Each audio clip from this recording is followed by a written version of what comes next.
The last time we conceded a goal that wasn't from a set piece or a goalkeeping error was Wickham away, our first away game this season.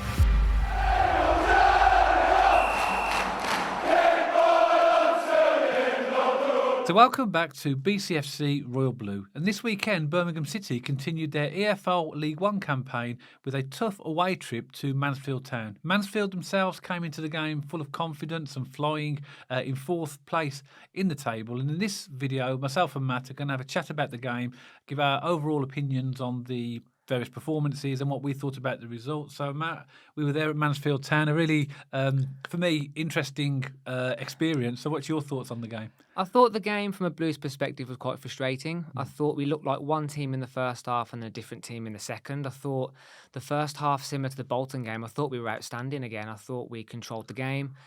I thought we had high levels of possession. I believe it was 77% in the first half. We pressed high. We forced them into mistakes. We scored a good goal.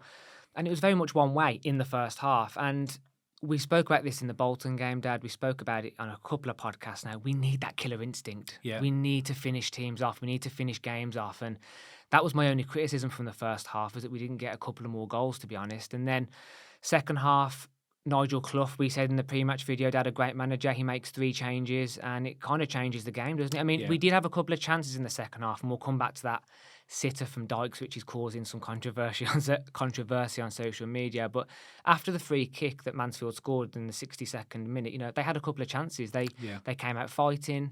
I think those 3 subs that Clough made a big difference. They were very aggressive. They were physical in the second half. I don't think we quite matched that. And yeah, if I'm taking my unbiased cap off, all things considered over the course of 90 minutes, I think both teams can walk away from that game thinking a point was fair. Yeah, and you wouldn't have thought that at half-time, would you? Because we completely dominated that first half in terms of control of the game. We only got 1 goal. We had all the, possession, as you pointed out. And there's no way that I thought I could come away from that game thinking that, Mansfield deserved a point, but they did. And fair play to them as well. They really came at us. I think from about 60 minutes, we were comfortable. It's when they scored their goal that things changed, and you've got to give them credit for that. Love their fans as well. They were great. Their fans were loud, they were boisterous, and they really got behind the team after the 60 minutes, particularly. And I think a drum though, cheating the drum. Well, we're not going to talk about drums. You know what our thoughts are. People who watch our podcast about drums. We're not big fans of drums, and we always sing, we're Birmingham City, we don't need a drum. But I thought that the atmosphere, particularly towards the end of the game, was really, really good. And I think it's because Mansfield fans saw that their team were really putting in a shift, and they got right behind them. I love the ground as well. I just love grounds like that. I know one of the stands on our left-hand side looked like it had been not used for many, many years, but the stand on the right-hand side was their main stand. That had a good atmosphere in it, and I just thought it was a great experience. And I think Mansfield, we can't take anything away from the fact that they played well towards the end of that game, particularly in the last half an hour, and they deserved a point. And you could say they've got a great manager there as well, Nigel Clough. I think he acknowledged in his post-match interview, he said that Birmingham players were technically better, which meant that his team had to be better at other things. Physically better. Than they were. And we said in the pre-match video, Dad, didn't we? Birmingham City have bags of quality, and I think we do have better quality than most teams in this league because we've spent the money. You don't spend that amount of money and not get quality. But what Mansfield have going for them, and we discussed this in the pre-video, is that determination. It's that fight. It's that grit. And it showed in the second half that that's what they were about. And, at certain parts of the second half, I felt like they wanted it a little bit more. And, after they scored the goal, Dad, there was no head injuries. There was no burning the clock down. They kept coming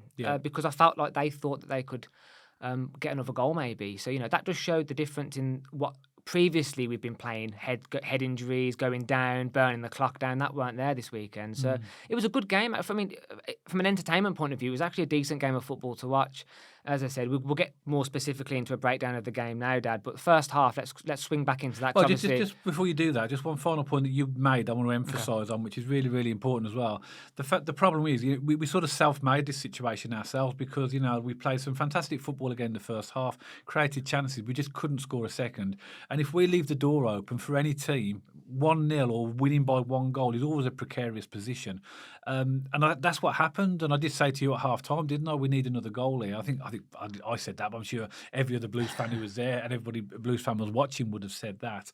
But it just shows you, unless you can close the door and actually sort of get more goals, you're gonna leave these opportunities. And these teams are not going to lie down for us. And Mansfield proved that they're not frightened to come at us. And there's some decent players in that team as well. But overall, like you said, I came away quite frustrated. I think it almost on the way home almost felt like a loss because of the way we dominated in the first hour. Mm-hmm. The feeling was almost like, we've thrown 2 points away here rather than we've gained one. Although, on reflection, 1 point away at a good Mansfield side actually is not a bad. It's not bad getting a point away. But and also, I'm not used to being the team where the opposition is chuffed to get a 1-1 draw at home. We're usually in the Championship. We were the losers, weren't we? At the end of the game, their fans' reactions like they'd won the league. Yeah, it was, but they'd drawn 1-1 at home. Yeah, we were the away team, so we should have been more satisfied. But I think it's because of the Birmingham City thing, isn't it? But what I'm saying is, from a Birmingham City supporters' point of view, that's an odd position to be in because in the Championship we've been cannon fodder for the past 10 years, pretty much. To be in the position where fans are appreciating getting a point. It's like, wow, this is odd. Anyway, so let's go through the game a bit then, Dad. So the first half, as you say, 77% possession to Birmingham. We really were on top. We were dominating. We scored a goal after 10 minutes. So it was good that we got the first goal again. That seems to be 2 games in a row now where we've actually gone ahead. So first half, Dad, what are your overall thoughts? Because it was a dominating first half, wasn't it? Yeah, well, we had a few changes in the team, didn't we? We had Alfie on the bench, Alfie May on the bench. Lyndon Dykes started up front. And I know what you're talking about in terms of, I've seen some of the criticism on social media as well, which I find quite staggering, really. Let's talk about the first goal, because where did it start from? It started from Lyndon Dykes. Ethan Laird throw, Lyndon Dykes, through Stansfield. Then he knocked it to the left to Keshi Anderson. Anderson took it round his player, laid it off to Williamson, who planted it just inside the left-hand post. I just want to get in something early, Dad, because fair enough, Lyndon Dykes is a professional footballer, right? He's on a lot of money. He's living the dream. He missed a sitter in the second half. Fair enough. We can say that was a sitter and he should have scored that. But what Lyndon Dykes does do well is he pulls people out of position. Yeah. Fair enough. These footballers need to be held to account. When a goalkeeper makes a mistake, we jump on him. If a striker misses a chance, we jump on them. I think that's fair to a point to criticise. But he still is a good player. He pulls players out of position. He didn't have a good game yesterday. It wasn't an outstanding performance, but he does do stuff well. And for that goal, you've seen him pull that player out, plays in Stansfield, goes out right to Keshi. And as you said, beautiful finish there from Williamson. I just wanted to get that in early about Lyndon Dykes. And I'll back you up as well, because we watch Blues home and away, and we watch. But the thing, firstly, he's third choice, right? Yeah. So he doesn't get that much game time. So when people look, he hasn't scored any goals. How many games has he actually started? That's the first thing. Yeah, you could argue that he should score goals. That's what he's there for, right? Mm-hmm. But you watch him. I'd encourage any Birmingham City fan who criticises Lyndon Dykes, next time he's on, just watch him. Yeah. Just watch him. Try and focus on just him. And you watch the amount of work he does for the team. He's physical. He doesn't get messed around. And he does link up play as well. So he's a much better player than I think a lot of people appreciate. And I think if you took him out of the team, against certain teams in particular, we'd have a big gap, because he provides something in terms of a physical presence that Alfie May and Jay Stansfield don't. So imagine, people say, well, we've got Yuki. But Yuki ain't going to play much game time this season. He knows that, because obviously he's coming towards the latter part of his career. So we need Lyndon Dykes. And, we've got to bear in mind as well, as fans, we have the ability to either encourage or destroy. And I really don't like it when particularly our own fans get on the back of our own players, when, in this case, I don't think it's justified. And we'll have people, I'm sure, commenting, say he's a striker, he hasn't scored any goals. That is a fact. You can't deny that. But it's more about what you also do for the team. And he should have scored 2 yesterday. The one in the second half, he should have put that away. Professional footballer, you should be scoring those chances. But I again, Dad, I think we're in total agreement here. Is if you look at him, I like the fact he pulls people out of position. Yep. He's aggressive. And I think Chris Davies started him because Mansfield were a physical, aggressive team, and we needed someone like him in there. So fair enough. And I agree with you, Dad. What I've been reading on social media is outrageous. It needs to stop. He's a Birmingham City player. We need to get behind our players, don't we? But quick note there. So let's get back to I wanted to back you up as well and emphasise the point. He was actually part of the goal build-up. So he might not have actually scored a goal. He might have missed some chances, but he was still part of the goal that we actually scored. So we have to give him credit for that. But people, often want to sort of scapegoat a person, but that's not fair in my opinion. I think we need to give him more time, give him more game time, and I'm sure he will come good. He's never, you look at his career as well. Just to finish on Lyndon Dykes, he's never been a prolific goal scorer.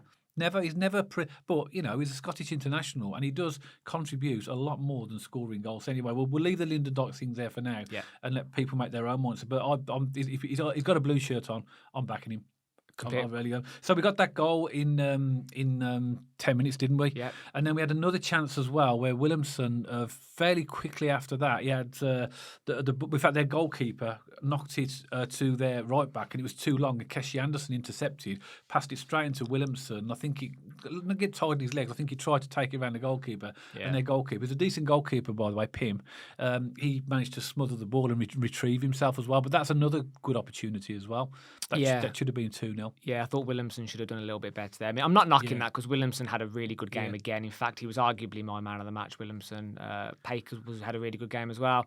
I thought we really pulled the pressure on. I think Paik and Awata, had a couple of wayward shots. Lyndon Dykes had another good chance in the first half as well. Yeah, that was laid off from Williamson. He knocked it over the bar. That was the one. Yeah. So we definitely had chances. But again, I'm coming back to that point, Dax. I think it's really important. We're talking 77% possession. We're talking, Blues having a lot of the ball. It's irrelevant unless we don't get that killer instinct. We have to put teams away. So it's great playing great football. It's great having possession. We've said this before, haven't we, Matt? In other games, you've got to convert those. And this game, to me, has emphasised that because it was the same feeling against Bolton. We were 1-0 up early, and we didn't score until the 83rd minute to get our second. And all that gap between when we scored our first goal, you always felt that Bolton could, like Mansfield did, but thankfully Bolton didn't. They could always break away, and and Bolton had 2 or 3 chances. They did as well. So that's all it would have took to swing it from a 2-0 win to Blues to a 1-1 Bolton. Again, we're not jumping on this negative bandwagon here. All we're making a point of saying is these margins are so fragile. If you don't put teams away, we could lose points. I think Blues fans know that. They know we're not being overly critical. It's just an observation that results like this will continue to happen unless we can put teams away. Yeah, agreed. So that's the first half. Then we dominated. We all happy at half time, having good banter as well. And then obviously second half, and like you said, Nigel Clough makes those 3 changes. Makes a big difference. Makes a big difference. And they got their goal through a free kick from Lee Gregory, which was disappointing from our point of view because the ball went straight through the wall. It was a hole in the wall. Unacceptable. A hole in the wall. It was between Dykes and Williamson, I believe. There was a little gap there. I think it was Dykes and Williamson. Anyway, it went straight through, and Allsop's not going to save that at the near post if it goes through the wall. But if you look at the ball, Dad, it's waist height. Yeah. It's not even got any height on it, and it goes completely straight through the wall. There's no way you can blame Allsop for any of that because he's expecting the wall to do its job. And do you know what? Which is strange. You don't see many goals scored like that. No. The wall normally. So I think they'll learn from that. So literally, when they have future, they're going to be linked to each other. That is basics. But why would you move? You're a wall. Why would you and just allowed it to go? If they'd have stood their ground, that ball would have hit the wall, and obviously we probably would have ended up clearing it. Yeah. But that was a disappointing goal. And again, we're the architects of our own downfall there. And I think that there was 2 things for me in the second half. One, the 3 changes that Nigel Clough made a big difference. And 2, the same as Bolton, they bypassed our midfield. And that's causing us problems, actually. When teams go more direct and we get into a scrappy aerial battle at the back, I don't think we're handling those scenarios as good as we could. And we end up giving Bolton a couple of chances. We ended up, obviously, giving Mansfield a couple of chances. So if teams cotton onto this, they're going to bypass our midfield, go long, and realise they can get moments of luck against us. So there was 2 things I noticed, the changes and also that element of going longer, going more direct. And we, at times, sort of struggled to mop that up, didn't we, really? And that should be bread and butter stuff for a team like Blues. But we're obviously a forward team, so any team that's played us knows that even if we're 1-0 in lead, or we're still going forward. We're not a team that wastes time. We're always looking for another goal, which is exactly what Ipswich did last season, isn't it? Even though they might be winning, they still went for more goals rather than try and sort of close the game down. We don't do that at Blues, and that is one of the problems. So when a team plays direct, because we are a forward team, it does make gaps at the back. So these long balls are dangerous because we've got players going forward or bombing forward. Yeah. There's one a chance that they had in the second half where straight from their goalkeeper, I think we had an attack which went out for a goal kick, or was a corner, I think, that we didn't score from. Their goalkeeper put it on the 6-yard line and booted it up. I think it was what's his name, 1-on-1. He went with the goalkeepers. Evans. Yes. Evans, he went through. That's literally just a ping ball over the top. So I think you're right. I think we just need to be a little bit more mindful of things like that. Do you think we have trouble defending set pieces? Well, the answer is obviously yes. I mean, you can think of examples. I mean, obviously, there's a goal yesterday. I can think of the goal against Peterborough. I just want to jump in, Dad. The reason Wrexham. why that was a loaded question, right? Because the last time we conceded a goal that wasn't from a set piece or a goalkeeping error was Wickham away, our first away game this season. So if you include set pieces and goalkeeper errors, the last time we conceded a goal from open play was Wickham away. That's interesting. I wasn't aware of that. Yeah, so just think Wrexham, set piece, Peterborough, set piece, goalkeeper error, Leyton Orient, goalkeeper error, Wigan, goalkeeper error on the edge of the box, set piece, goalkeeper error. Look, the reason why I mention this, again, it's not to jump on the bandwagon, it's to say that we are our own problem. We're getting in our own way here. And I think we need to defend set pieces better, and I think we could also add it into our arsenal of effectiveness moving forward. Because I don't know about you, how you feel, Dad, but when we get a set piece, a corner, a free kick in the final third, I don't think we're as dangerous as we possibly could be. League One teams, we've said this a lot, haven't we? They're really good at set pieces. They know how to score from them, and we haven't quite mastered that yet. No, I think you're right. I wasn't aware of that stat about the. It's mad, isn't it? It is a ridiculous stat, isn't it, as well? But so they equalised, and then soon afterwards, that Dykes chance, we had a chance to go 2-1 up when the Dykes. We were right behind that goal, literally right behind the goal. Now we saw that ball come across. And I suppose if you look at it from certain angles, it looks like it is, it's a chance. It's right close to the goal. But what you don't realise is that Dykes is actually swivelling and he's off balance. And he tries to put it in, and obviously he's losing his orientation, knocks it wide. But Alfie May was just behind it. That's the thing. Yeah. Either Alfie May should have screamed and ran forward, or Dykes could have just laid it off. Back. But he's a goal scorer who hasn't scored, so his instinct is going to want to try that, But I agree. I mean, Alfie May literally was in a perfect position. If he just laid it off to Alfie May, he's banging that in. He ain't missing from there. But so a couple of things there. Firstly, we were right behind the goal. We saw that live, and he was trying to swivel. And I think he was off balance, and obviously he wasn't quite in the centre of the goal, and he just knocked it wide. So he should have scored. I mean, I'm not suggesting for any minute that it shouldn't have been a goal, but there were factors that resulted in that not going in, which is a bit disappointing. Then we had Keshi Anderson not long after just looped one over. I think he tried to dink it over the goal, it went over the crossbar. But then Mansfield, came into it, and they had some really good chances. That Stephen McLaughlin on the left-hand side, 2 good chances he had. One of them Allsop saved it low to his right, and the second one he pinged it in. It was a great save in the top corner, which was going in. Again from Allsop as well. So good play from Mansfield. They weren't scared to come forward. They went for it, and I think we got Ryan Allsop to thank on a couple of occasions there for not going 2-1 down. Yeah. As you say, Dad, we had chances in the second half. I'm not saying like it was a complete write-off in the second half, but they grew into the game, didn't they, Mansfield? And we said this in the pre-video. They tend to grow into games. They start a little bit slower and they get better as the game goes. And for me, I was so impressed against Bolton, Dad, with Blues' determination and our grit and our battle and our fight. And I think in the second half, that was missing a little bit. And they won their individual battles. They got high up the pitch a little bit more as the game went on. And as I said, they caused us a few issues. But in hindsight, it's 2020, isn't it? That's why it's called hindsight. And I think we should have rotated the squad a little bit more, because the last time we played 3 in a week on the final game was in the lead up to Charlton, and we lost that game. This was the third game in a week in the lead up to Mansfield, and I felt from about 60 minutes, to be fair, because normally we're the team that shatters teams out. This isn't an excuse. It was a 1-1 draw. We got a point. I'm just making a fact that I think there were some tired legs in there, Dad. Do you agree? I agree, and so I was just looking while you were talking about when Awata got substituted, because he looked tired to me. He did, yeah. He got substituted on 71 with Ethan Laird. He came off on 71 as well, and they did look tired. And I agree. Why not utilise the squad? At the end of the day, it's the manager's decision, and he will know their fitness. Exactly. But you're right. I mean, 3 games. It's the same for Mansfield as well. But they rested Lee Gregory in their previous game against Wigan, and I think a couple of other players as well. But the thing is, we have the quality to rotate.